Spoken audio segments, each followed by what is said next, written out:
não seria comunista, Jesus não seria nada sistêmico. Pessoal, basta entender isso. Sistema. Jesus não seria nada sistêmico. Maravilha. No Evangelho está tudo aberto. O Evangelho, para ser de Deus, é uma boa nova aberta à vida e a todos. De modo que Jesus nunca seria capitalista, porque é um sistema no qual determinadas pessoas progridem no sistema porque é a aplicação da teoria da prevalência dos mais fortes sobre os mais fracos. Isso no Evangelho. O Evangelho diz que o mais forte se torna tutor do mais fraco. O Evangelho diz que quem tem mais se torna provedor de quem tem menos. O Evangelho diz que quem pode mais se torna socorredor de quem consegue pouco se defender.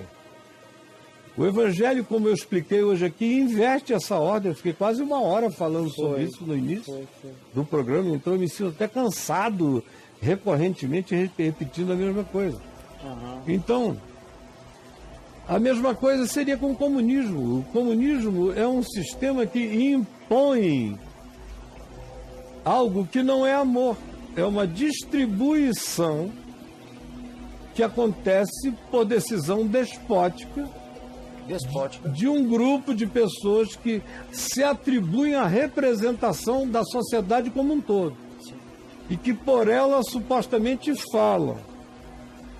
E que no passado diziam que eles eram a escolha natural do proletariado. Mas esse tempo acabou com a União Soviética lá atrás. O mundo já nem sabe mais como é que isso funciona hoje em dia. Eu sei porque eu estou vindo de lá. Mas essa meninada não sabe o que é isso.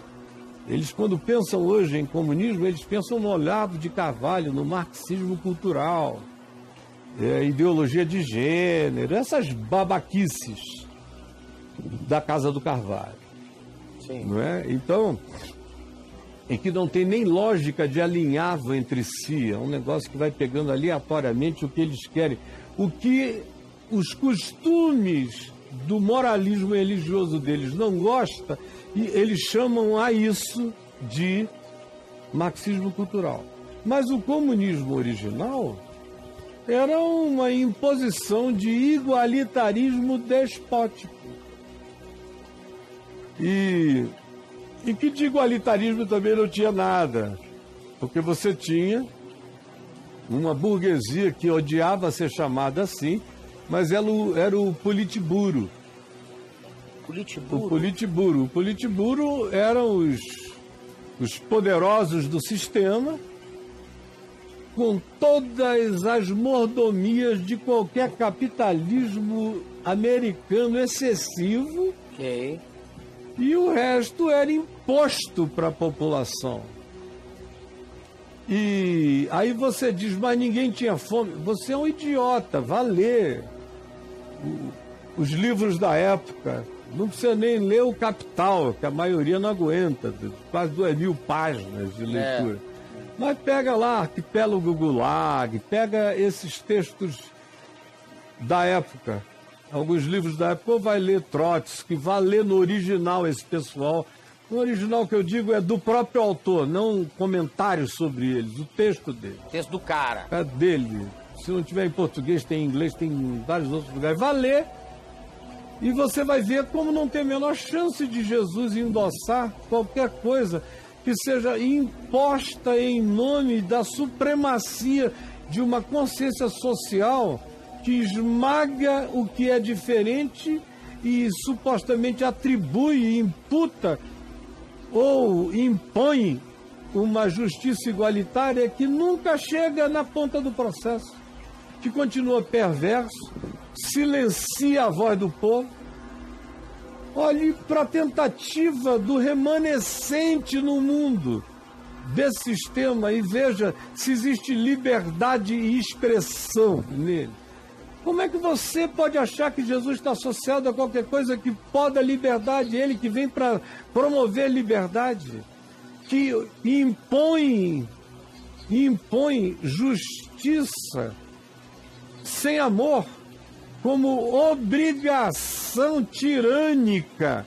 E se você discutir qualquer que seja a proporção disso, você é encarcerado imediatamente. Me diga em que lugar isso se associa com Jesus, tanto quanto em que ambiente capitalista Jesus é o rei da festa.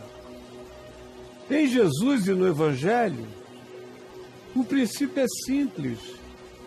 Quem tem mais, e é direito de alguns terem mais, porque tem uns que sabem fazer mais, tem uns que criam mais, tem uns que desenvolvem mais. Na própria parábola dos talentos, se distribui quantias diferentes, de acordo com a capacidade de cada um. Está dito lá em Mateus.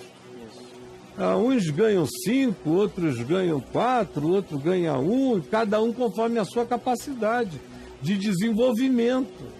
Então, no Evangelho, o que você tem é liberdade de criação, ao mesmo tempo em que você tem uma ética que diz: aquele que, porque tem mais, pode mais, consegue mais, deve ser mais generoso, deve participar com graça de socorro com aqueles que ficaram pela natureza, pela vida, pelo sistema ou pelas circunstâncias incapacitados de se desenvolver. Então, quem tem mais ajuda quem tem menos.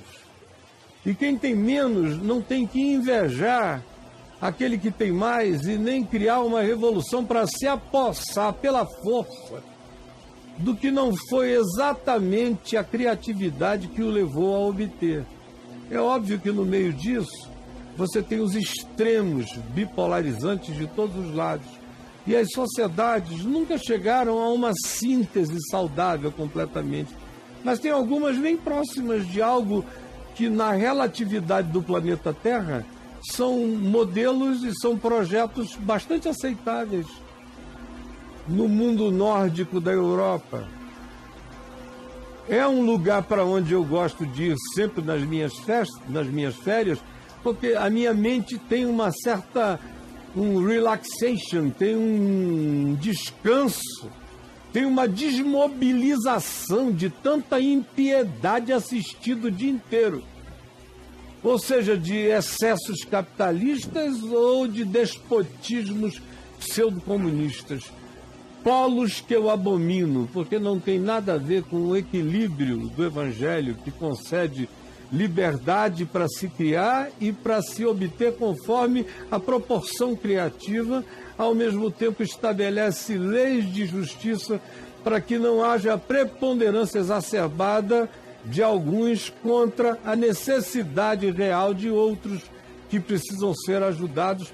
Para isso existe o Estado, para isso existe o equilíbrio mínimo nas relações sociais. Quem não entendeu isso tem que pedir a conta, né?